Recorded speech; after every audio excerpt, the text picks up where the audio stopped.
तहरीक अदम एतमाद पर किसका साथ दें, काफ लीग सर जोड़कर बैठेगी। मुशावरती इजलास में हतमी फैसला आज हो जाएगा।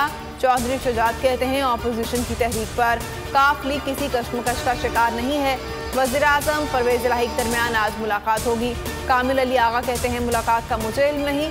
शेख रशीद ब्लैकमेलिंग से वज़ीर दाखिला बने। हुकूमत MNAs को 50 करोड़ की पेशकश कर रही है। ब्लैंक चेक लेकर फिर रहे हैं कि हमें वोट दो। कोई ऑपोजिशन अरकान पेशकश कबूल करने को तैयार नहीं। एहसन इकबाल का बोल के प्रोग्राम नेशनल डिबेट में दावा, कहा इमरान खान ने ऑपोजिशन को धमकी दी, ये मुल्क को अनार्की की तरफ ले जाना चाहते हैं। ऑपोजिशन ने चूड़ियां नहीं पहनी है।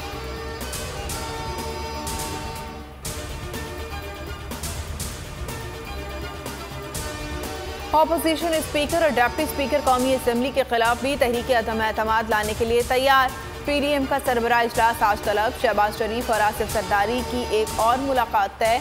खुर्शीद शाह ने सदर मुमलिकत की बारी आने का भी इंदिया दे दिया। ऑपोजिशन की ललकार पर हुकूमत की अलगार। अदम एतमाद से एक रोज कबल PTI इस्लामाबाद में भरपूर कुव्वत का मुजाहरा करेगी। कप्तान ने खिलाड़ियों को 10 लाख अफराद जमा करने की हिदायत कर दी। कहा तहरीक हमारा कुछ नहीं बिगाड़ सकती, ऑपोजिशन को शिकस्त होगी। PTI मजीद मजबूत होकर उभरेगी। पार्टी से गद्दारी करने वालों के खिलाफ चाराजोई करेंगे। इमरान खान के साथ साए की तरह खड़ा हूँ। वो 5 साल पूरे करेंगे। मैं उन लोगों की तरह नहीं जिनके 5 वोट हैं और वज़ारत आला के लिए ब्लैकमेल कर रहे हैं। वज़ीर दाखिला शेख रशीद ने काफ लीग पर तंज कर दिया। कहा बलोचिस्तान अवामी पार्टी भी इमरान खान के साथ खड़ी है। बाकी लोगों का कुछ नहीं पता, तहरीक नाकाम होगी। हमें ब्लैकमेलर क्यों कहा, शेख रशीद के बयान पर मोनस इलाही का रद्द अमल। कहा शेख साहब भूल रहे हैं इस जमात के लीडरान के बुजुर्गों से स्टूडेंट लाइफ में पैसे लिया करते थे। BAP के सरबराह जाम कमाल ने ट्विटर पर लिखा, पार्टी खुद अपने फैसले लेती है, शेख रशीद हमारे फैसले नहीं करते।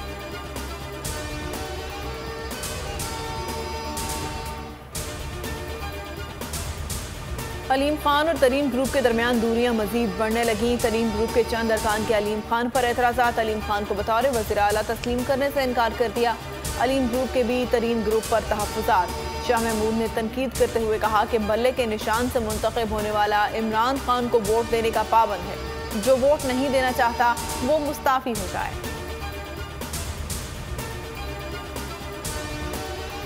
वफाकी वज़रा ऑपोजिशन को बातचीत और सुलह सफाई के मशवरे देने लगे।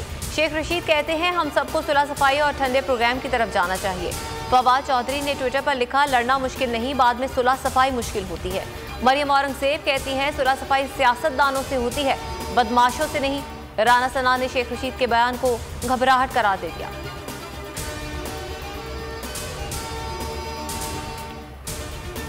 मिसाइल गिरने पर पाकिस्तान ने भारत से मुश्तरका तहकीकात का मुतालबा कर दिया। तर्जुमान दफ्तर खारजा आसिम इफ्तिखार ने कहा मामला भारतीय हुकाम की सादा वजाहत से हल नहीं हो सकता। भारत हादसाती मिसाइल लॉन्च रोकने के लिए तरीकाकार की वजाहत करे। आलमी बरादरी वाक़े का संजीदगी से नोटिस ले। भारतीय नाज़िमुल उमूर की दफ्तर खारजा तलबी। मिसाइल गिरने पर भारतीय वज़ारत दिफा के बयान पर तशवीश से आगाह किया। और पाक ऑस्ट्रेलिया कराची टेस्ट का दूसरा खेल आज होगा। ऑस्ट्रेलिया ने पहले इनिंग्स में 3 विकेटों पर 251 रन बना लिए। उस्मान ख्वाजा 127 रन के साथ not out. Steve Smith 72, David Warner 36 और मॉरिस लेबोशिन बगैर कोई रन बनाए आउट।